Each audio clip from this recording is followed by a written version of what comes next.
Every Mustang evolution explained. First generation pony car. The American automotive industry faced a revolution during the 1960s due to a growing demand for small cars that are both stylish and affordable. Ford's visionary executive Lee Iacocca saw an opportunity in this rising demand and set out to take full advantage of it by creating a car that is both exciting and practical. Ford unveiled the first ever Mustang at the 1964 World's Fair in New York. It was also known as the 1964.5 Mustang, and it came with a sporty profile which made it fun, stylish, and exciting to drive. Amazingly, it became an instant success, and Ford was able to sell 22,000 units on its first day and 600,000 units in 1966. Ford made sure it outdid its competitors by offering the 1964 half Mustang, both as a coupe and a convertible. Under the hood, the Mustang was equipped with a range of engines, including a 6-cylinder and a V8 option. To make things more interesting, Ford unveiled the fastback model in 1965, and 2 years later, the Mustang received a redesigned body and interior. Even though the fastback Mustang was doing well in the market, it received a significant boost due to its appearance in the classic movie Bullitt starring Steve McQueen in 1968. The Highland Green GT390 fastback used in the movie cemented the car's image as a performance machine and a piece of pop culture history. Demand was so high that a Texas dealer rented Mustangs overnight to manage showroom crowds. One customer returned after driving 700 miles, proving how unstoppable the car is. This was followed by the GT350, built by Shelby American in Venice, California, and later at LAX. This car was a purpose-built machine, designed specifically to homologate the Mustang for SCCA B production racing. Only 562 units were produced for the 1965 model year, making it a rare and highly desirable muscle machine. Out of those, just 36 GT350R models were built for full-on competition, giving birth to one of the most dominant American race cars of its time. Under the hood of the GT350 sat a 289 cubic inch 4.7-liter V8, originally a K-code engine but significantly upgraded by Shelby, with an aluminum intake manifold, a Holley 715 CFM carburetor, a high-performance camshaft, and improved exhaust headers. The engine now cranked out 306 horsepower and 329 pound-feet of torque, a major step up from the standard Mustang's 271 horsepower. Following the success of the GT350, the GT500 was introduced. Equipped with a massive 428 cubic inch Police Interceptor V8 under the hood, this Mustang was all about torque, power, and straight-line speed. In 1969, Ford decided to evolve the Mustang more by introducing big block engines and other front stylish changes to the car. New models like the Boss 302 and 429 Mustang were also introduced. The beginning of the 1970s was not so good for the Mustang as its market performance dropped because of the rise in gas prices and also the change in customer tastes as it struggled to compete with small cars that are more fuel efficient. But Ford responded by introducing the Mach-E model in 1971. It came standard with a 4.9-liter Windsor V8 engine, but buyers could upgrade to a 5.8-liter Cleveland V8 or even the powerful 7.0-liter Cobra Jet engine. A 3-speed manual transmission came with it, giving drivers full control of the muscle under the hood. In 1974, Mustang won the Motor Trend Car of the Year in the pony segment created by the car. But this was just the beginning of Mustang's legacy. Ford wanted it to become more than just a car. Second generation, Mustang II, 1974 to 1978. For the second generation of the Mustang, Ford decided to move away from the pony car model to appeal to its expanding customer base. The second generation of the Mustang started in 1974 as a smaller and more fuel-efficient car, which made it less powerful than its predecessor with both hatchback and coupe models available. These adjustments in its design were important due to the rising environmental concern backed by US emissions and safety regulations. Some fans didn't love the change, but the Mustang II still sold over 1 million units and even won Car of the Year in 1974.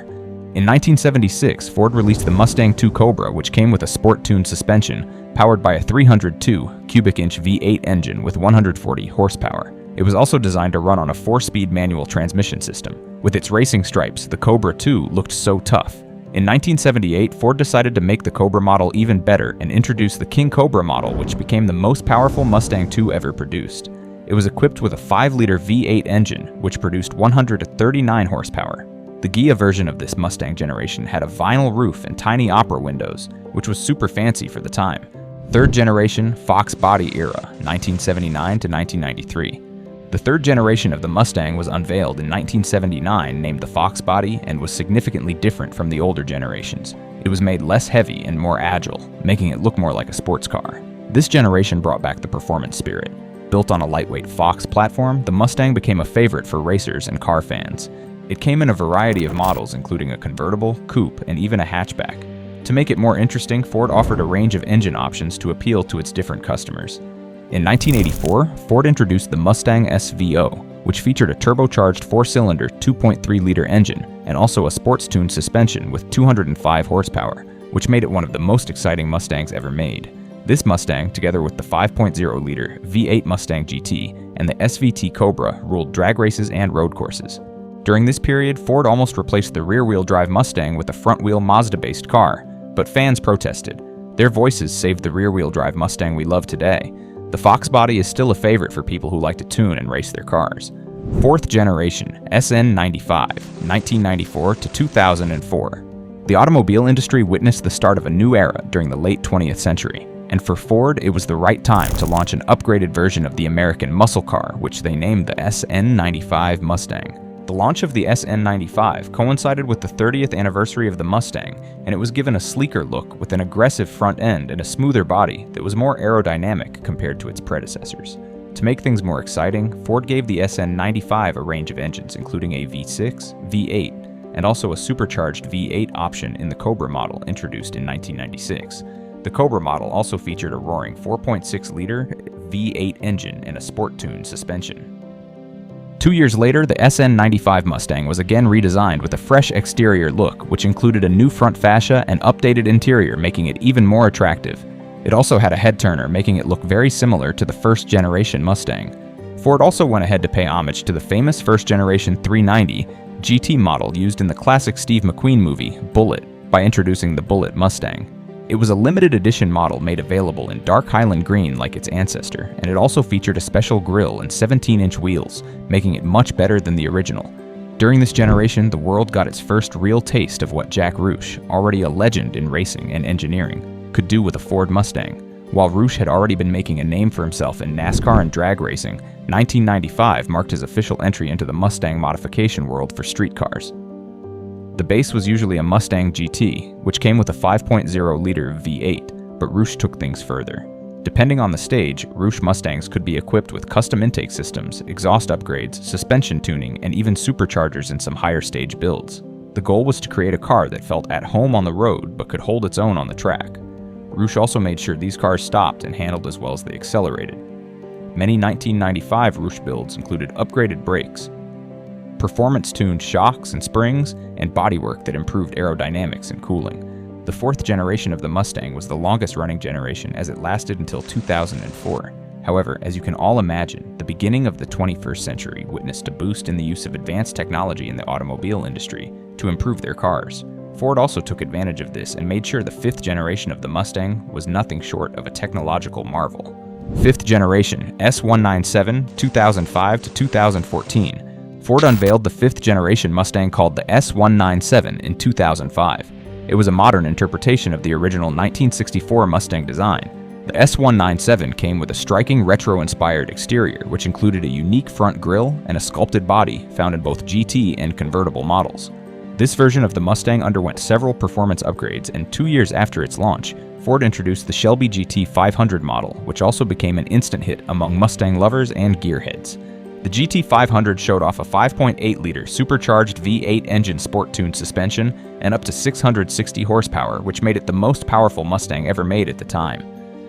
By 2008, Ford reignited the Bullitt mystique by launching another edition of it. The 2008 Bullitt had a strong V8 engine that made 315 horsepower, a cold air intake, and a specially tuned exhaust system that made it sound deep and powerful. It came only with a 5-speed manual transmission, which made driving it feel more exciting and connected to the road. Ford didn't just work on the engine, they also improved the way the Bullitt handled. It had better springs and shocks for sharper turns, bigger brakes for stronger stopping power, and a 3.73 rear axle that helped the car speed up quickly. Ford and Shelby American also brought back a legendary nameplate from the muscle car golden era, the GT 500 KR. This model followed the spirit of its original predecessor. Under the hood, the KR featured a 5.4-liter supercharged V8, tuned to deliver 540 horsepower and 510 pound-feet of torque. All GT 500 KRs came with a 6-speed manual transmission, which made the driving experience raw and engaging. The KR wasn't just about power. Shelby upgraded the suspension with stiffer springs, revised dampers, and a unique front strut tower brace for better cornering and control. Another model launched in 2012 is the Boss 302 Mustang, which was a non-supercharged version of the 5.0-liter V8 with 444 horsepower. It was made for the track. The 2011 GT also brought back the 5.0 engine with 412 horsepower. The 5th generation Mustang models caused so much buzz in the automobile industry that other car manufacturers like GM and Chrysler had to consider bringing back the Camaro and the Challenger. 6th generation S550 2015 to 2023. 50 years after launching the first Mustang, Ford launched the 6th generation S550 in 2015, and it was a game changer. It was a modernized and more refined version that took on the classic American muscle car. The S550 came with a sleek exterior showing off a low profile available in both a coupe and a convertible. Like its predecessors, the 6th generation Mustang also offered a range of engines, including the 3.7-liter V6 and the 5-liter V8. It also came with a trapezoid-shaped radiator and a honeycomb grille, which gave that beastie look. Ford also debuted its 2.3-liter EcoBoost engine, which is the smallest capacity engine to ever feature in a Mustang, even though it could generate up to 310 horsepower. The 3.7-liter engine was later dropped, leaving only the 2.3-liter EcoBoost and the 5-liter V8.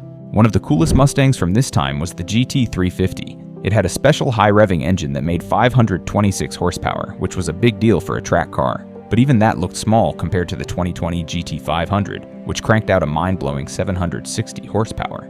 The S550 also became the first Mustang to be equipped with independent rear suspension, which helped make it become a world-class performance car without losing its identity. But it's not the only Mustang car in that category. During this period, Ford partnered with Vaughn Gittin Jr., a professional Formula Drift champion, to create the Mustang RTR Spec 5. Unlike factory Mustangs built by Ford alone, the RTR Spec 5 is a dealer-installed package that transforms a regular Mustang GT into something wild, loud, and track-ready. It starts with a 5.0-liter V8, but this one is topped with a Ford Performance Rouge supercharger, cranking out 750 horsepower and 615 pound-feet of torque. That's supercar territory, and a massive leap from the stock GT's 460 horsepower. Because it's not a factory model, the Spec 5 is rare and customizable. This era didn't end without Ford bringing back the Mach-1 model in 2021. Under the hood, the Mach-1 packed a 5.0-liter V8 engine that made 480 horsepower and 420 pound-feet of torque, sitting neatly between the standard GT and the more extreme GT500. It also borrowed parts from the Shelby GT350, like the intake manifold, oil cooler, and engine calibration, which helped it run cooler and harder during aggressive driving. Generally, this generation of Mustang was the racing king, crushing it in NASCAR, IMSA, and more. For the Mustang's 50th birthday, Ford put one on top of the Empire State Building, just like they did in 1965. 7th generation Mustang, S650, 2024 to date. Together with going electric, the brand new 7th generation Mustang was given a fresh interior and exterior design, while retaining the signature styling cues of the original Mustang, which gave it a muscular and aggressive look. The first new model in this lineup was the Mach-E, a fully electric SUV. Ford gave buyers plenty of choice. The Mach-E offered standard range and extended range battery packs, and either rear-wheel drive or all-wheel drive. Performance varied across trims, but even the base model delivered quick acceleration and smooth handling. As if the regular Mach-E wasn't impressive enough, Ford teamed up with RTR vehicles to build something wild. The Mustang Mach-E 1400. This was a one-off, track-ready monster designed to blow minds and break expectations. The Mach-E 1400 featured 7 electric motors, over 1,400 horsepower, all-wheel drive or rear-wheel drive, switchable depending on the event, and a screaming electric sound from its high-powered motors and reduction gears. The S650 Mustang was equipped with a Coyote V8 and a powerful 5-liter engine, making it the most powerful Mustang engine ever used in a Mustang GT, producing a shocking 480 horsepower. But Ford didn't stop there. The 2024 Mustang GT can push up to 486 horsepower, and the Dark Horse version cranks it up to 500 horsepower with features built for the track. Then there's the GTD, a total game changer. With over 800 horsepower and a design inspired by race cars, it's built to go head-to-head with high-end European sports cars. Ford even tested it against Porsche 911s to make sure it could compete. That's how serious they are about performance. Some other technological gadgets added to the 2024 Mustang include a 13.2-inch infotainment system, which comes with Apple CarPlay and Android Auto connectivity. The Mustang also comes with Ford PowerUp software capability, which allows for over-the-air update for later software and vehicle function improvements. And this is how the Ford Mustang has evolved over the years. Don't forget to hit the like and subscribe button for more exciting car stories. See you in the next video.